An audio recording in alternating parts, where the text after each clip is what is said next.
I first became involved with the Columbus Bar Foundation when Frank Ray invited me to his home with probably about 20 to 30 people, and there were a number of members of the Bar Foundation that were present, and they told us about the Columbus Bar Foundation, and they stressed how we are blessed to be where we are in this profession, and that it's time to consider giving back. And it really pulled at my heartstrings, understanding how many people that are in the Franklin County area that don't have access to justice. So that's what made me decide to become a member and give of my time, my talents, and my treasure. I think Carrie's involvement in the entire community, not just the legal community, but the entire community, well suited her for that. She's been a leader at the court. She's been a leader in other offices that she's held, and she's very involved in the community. And I think those are the attributes that are important to the foundation. It's different than the Bar Association. It's an extension of, but it's different. It reaches out more to a broader realm of the community, and I think that well suits her experience. I first got to know Carrie when I went on the board of the Columbus Bar Foundation. I met her. I didn't know her. She was already a municipal judge, a well-respected municipal judge, and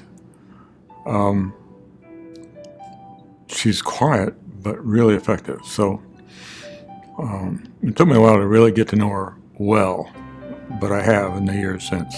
This year has been particularly rewarding for me as president of the Bar Foundation because I've gotten to see the idea from the rising stars about the Civil Self-Help Center come into fruition. We secured funding for the staffing from the judges of the Franklin County Municipal Court by increasing court costs and filing fees.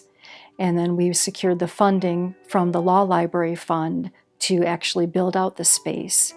And the Franklin County Commissioners are going to be giving us the space virtually rent-free. She's a real leader, and I think she took on a couple goals, and I think that's important as a leader, to do something to build on what your predecessor did. Not to scrap it, but not to just follow along with it. And I think the Pro Se Center was a big part of her interests, and of course mine as well, and that brought us together again. She's been the chair of the Gala Committee for a number of years. I've been on the Gala Committee with her, and she has been instrumental in getting the quantity of revenues that fall at the bottom line for the Bar Foundation increased. When she decides something is important, she is involved. It's more than just a resume builder. She really does believe in the profession and how that profession can help the community as well.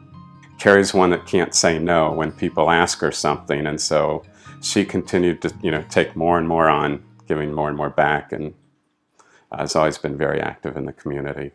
I think the word is commitment. I think when Carrie takes on a task, and I think she believes that it's incumbent upon all of us to be involved. Our profession can only be as good as those who are involved. And it takes more than just putting your name on a committee, putting that committee on your resume, and then moving on.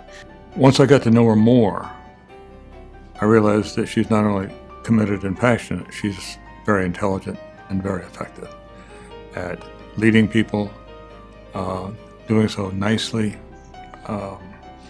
with the right touch. Just very impressive.